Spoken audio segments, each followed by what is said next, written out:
our goal for him to take the seat of somebody who can become the former governor. So he's from the lowlands, and I don't know if we're the highlands, the midlands. I drink both lowlands and midlands and highland scotch, but I have no idea in South Carolina because I'm from up there and not down here. But Joe is running for us. We have a guy who I know we all love dearly, Ralph Norman, who he was a South Carolina congressman with. I don't know what the relationship is that he snuggled up to Ralph, but nobody really wants to snuggle up to Ralph. And his voting record stands for itself. There are some votes in Congress which are automatic. You have to vote for this and have to vote for this. So you'll find confluence for congressmen on both sides. They'll vote for this means and this and this and this. But he differed with Ralph Norman 70% of the time. And those were on substantive votes. Those were on the real votes about voters' rights, whatever came in front of him. The automatic things like budget renewals and whatever he voted with him. That's the kind of person we need representing us. It's been a while since we had a Democrat in office, but if we want to sustain a losing attitude. So what do we got? We got a candidate for the primary. He can use your vote, he can use your money. Now, all of you probably have not cashed your stimulus check, so just endorse it to Joe Cunningham for governor, and he'll take your stimulus check. If not, go on Act Blue. You've got a fundraising card in there with his report card. Go on Act Blue. It's very painless to just donate $25 or send a check. But the candidates don't beg like I do. So I'm begging for him. You remember I begged for Jamie, and we got a good amount of money. So it's Joe's turn to tell you about himself and to win you over, because he needs your vote in June, and to show you the quality of the state. There are 4 Tuesdays in June, and for whatever reason, they can't figure out what day the primary is. They got a 1 in 4 chance.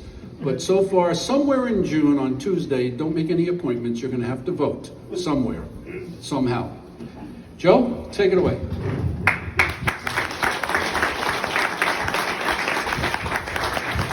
Joel, thank you so much. I'm going to attempt to do this without the microphone. If y'all can hear me in the back, or does it even matter? Can you hear me? Okay, that's good. That's good.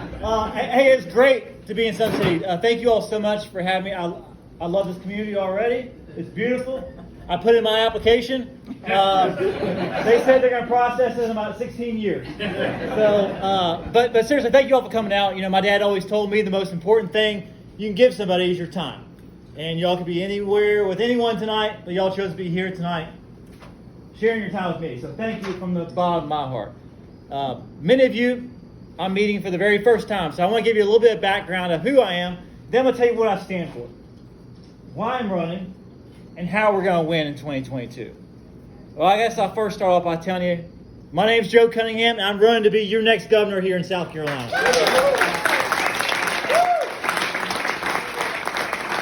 You know, like a lot of y'all, I'm sorry if I'm shouting at you, Janice. Like a lot of y'all, I didn't grow up in South Carolina. I grew up in a very rural area of Western Kentucky. I grew up the youngest of 5 boys to a mother who's still sane, by the way.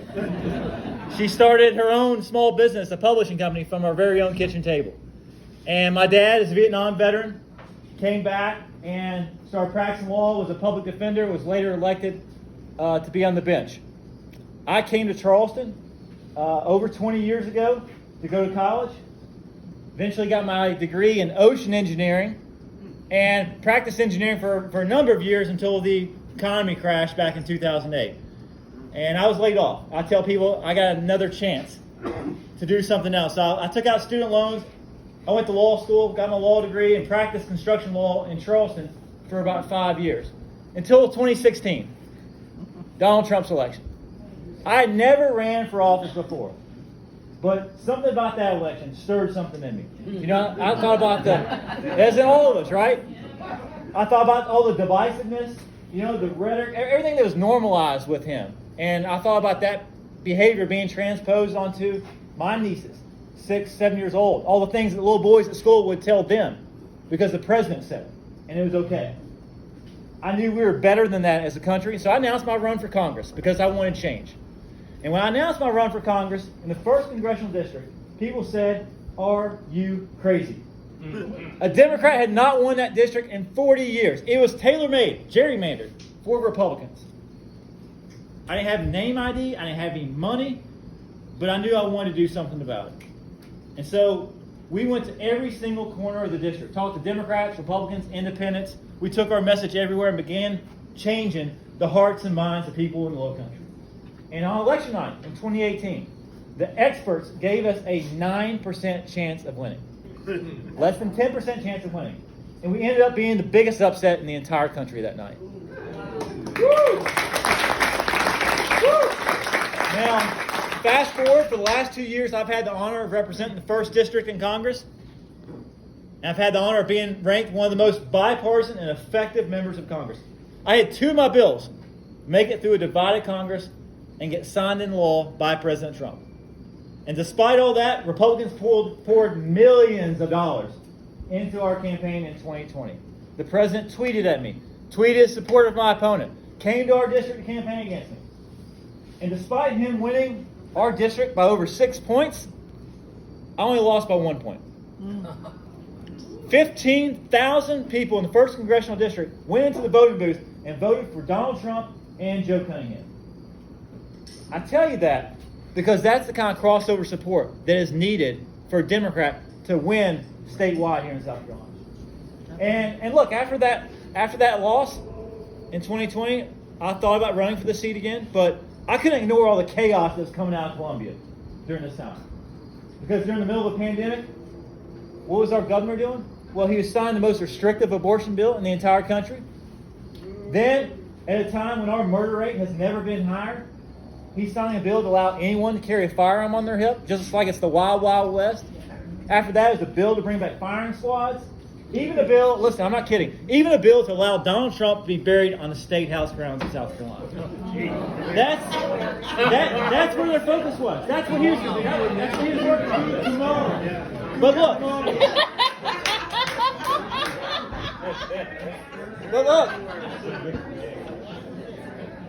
All that was coming in, and I remember my dad said, like, you go where the need is, Joe. You go where the need is, whether that be in life or in politics. And it became very apparent that the need was right here in our own backyard. And so after months of thinking and praying on this, I launched my campaign for governor. Because this is an election of the past versus the future. Our governor embodies the past, and I want to be the governor of the future. Right. So I want to take a minute of your time tonight to tell you what my vision of the future is for South Carolina. What I think we can be. First of all, we got to pay our teachers more. They need a raise. Right. Look, this is my oldest brother teaches special ed in a public high school, and after he leaves work, he goes and works in a grocery store. And then on the weekends, he's bartending. And his story's not uncommon. There are teachers across this state that work second jobs, third jobs. They bartend. They may drive buses, not together. But they tutor, they coach, they love and care for our kids. And after all of that, they're still required to come out of pocket for school supplies. So time's come in our state to not only give our teachers a raise, but a significant raise, a meaningful one. But on my very first day as governor, my first act will be expand Medicaid here in South Carolina. And look, this is going to provide health care to 200,000 South Carolinians. 200,000 of our neighbors, friends, family members. This is a matter of compassion. This is a moral issue for us and for our state. But it's also an economic issue. Because this is an act that will save our rural hospitals in South Carolina. It'll create 40,000 new jobs. It'll inject billions of dollars into the economy. And it just isn't about the people who Medicaid is expanded to. It's also about everyone. Because in states where Medicaid is expanded, cost of private insurance goes down. Everyone saves money because it expands the pool. And that's the point of it. That's why 38 other states, Democrat and Republicans, have already done it. We have to look to the future. We have to think big, like on infrastructure. South Carolina has $745 structurally deficient bridges in our state. 745. Yeah, you got to ask yourself, like, do I know where those bridges are? Did I drive across one today? Yeah. Is my son or my kids, my grandkids, are they on the road right now? This isn't just a matter of traffic and sitting at traffic. This is a life safety issue. You know, I think about it when I strap my 3.5-year-old son in the back seat of my car. It's about the precious cargo that we're carrying with us and whether or not they can get safely from point A to point B. We have a governor who vetoed a bill that would have fixed our infrastructure because he's living in the past. And I want to take us into the future. And I'm talking about every issue, including voting rights. Right now, you know, our governor wants to make it really easy to vote for people who look like him, and then really difficult for people who don't. I'll tell you what I believe in. I believe we need automatic voter registration. I believe we need same-day voter registration. I think we need to expand absentee voting. I think we need to end straight ticket voting and end gerrymandering once and for all.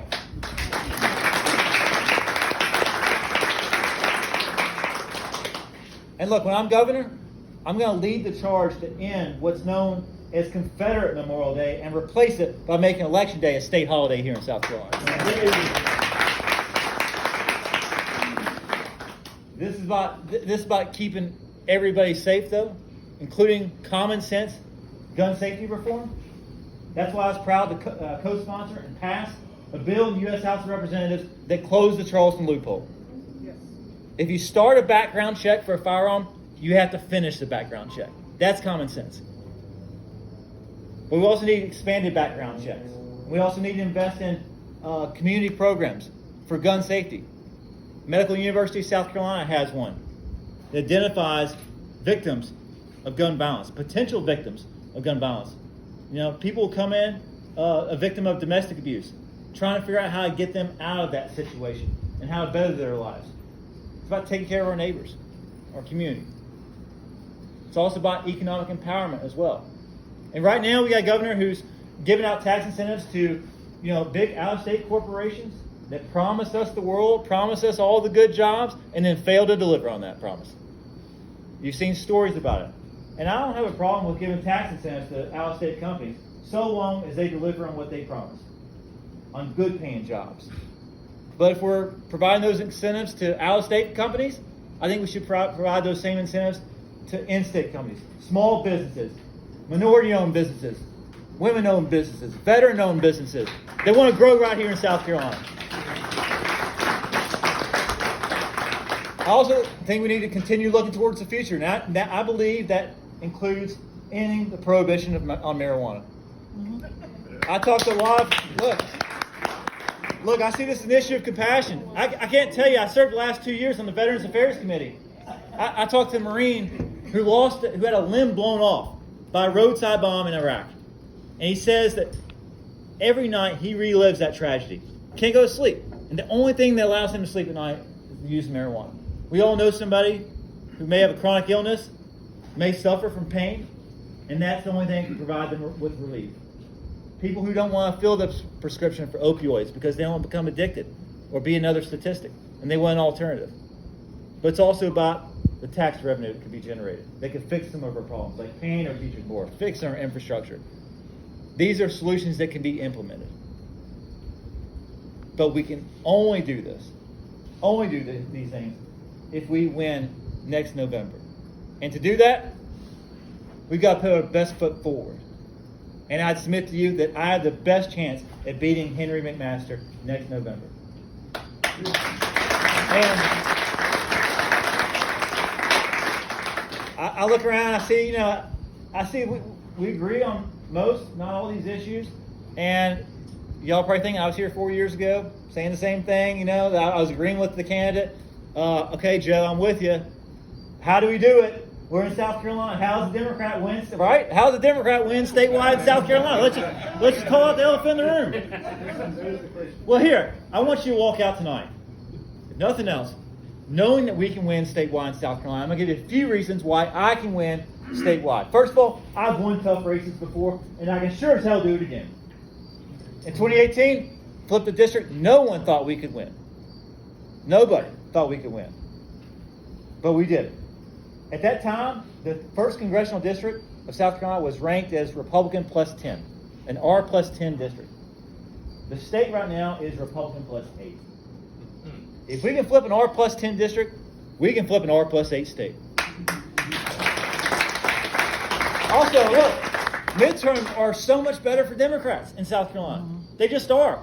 You know, I know that we think back to 2020 as the last statewide race, and, you know, I was disappointed with Jamie's race. We all were. I was disappointed with my own race. I was disappointed with a lot, as Joel said, a lot of good Democrats, you know, got swept out. But we cannot compare 2022 to 2020. That's like comparing apples and oranges. Presidential election years and midterms are so much different. If you want to talk about a governor's race, if you want to make a comparison for a governor's race, let's compare 2022 to 2018, where James Smith, the Democratic nominee, got 46% of the vote statewide. 46% statewide. Now, in my congressional district in 2018, I ran 3.5 points better than James Smith. Add 3.5 points to 46 statewide, and it's dead heat. We're neck and neck. Also, governor's races. Governor's races are so much different than federal races. They just are. You know, they're less partisan. They're more local. I mean, think about states like Kentucky and Kansas and Louisiana. What do they have in common? They're Republican states with Democratic governors. And what about, you know, Maryland and Massachusetts and New Hampshire? What are those? They're Democratic states with Republican governors. This happens all across the country. It can happen right here in South Carolina. It's not going to be easy. I didn't drive all the way up here to mislead you and sugarcoat things. You know, but it's why we got out early. It's why we launched a 46 county tour where we go to every single corner of this state.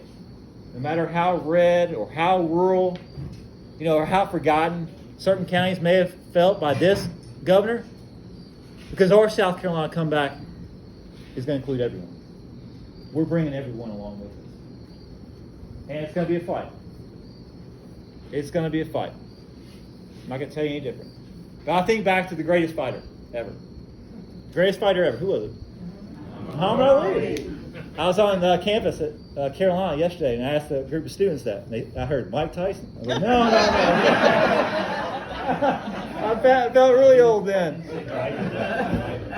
Muhammad Ali, best fighter ever. And I'll never forget a story a friend of mine told me. We saw him years ago, and he was so excited. He ran across the street to go up to him, and went up to him and said, Ali, you know, you're the champ, man. You're the best that's ever been. I'm a huge fan, big fan. You know, I've only ever seen you down once in my life. And Muhammad Ali stopped him. And he said, look, he said, you ain't ever seen me down. I was either up or I was getting up.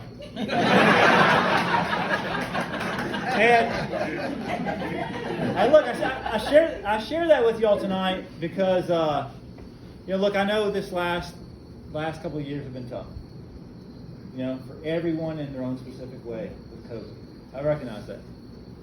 And I know the last few election cycles, as Democrats, have been tough too. But I'm here tonight to remind you that we are never, ever down. In fact, we're just getting up. Y'all ready to get up and win November 2022? My name's Joe Cunningham, and I'm running to be your next governor. Thank you all so much for being here tonight. Appreciate it.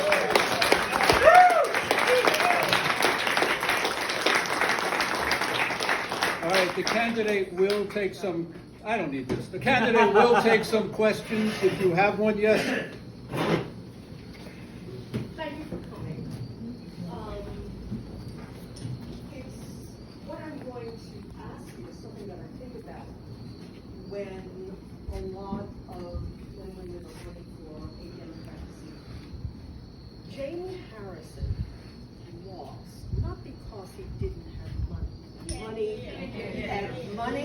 Carolyn Louder. Okay. He had money, he had exposure, he was on TV, he was on the news. What he did not have was the votes necessary to come out of this state. I was at a meeting on Zoom and a gentleman from the South Carolina Democratic Party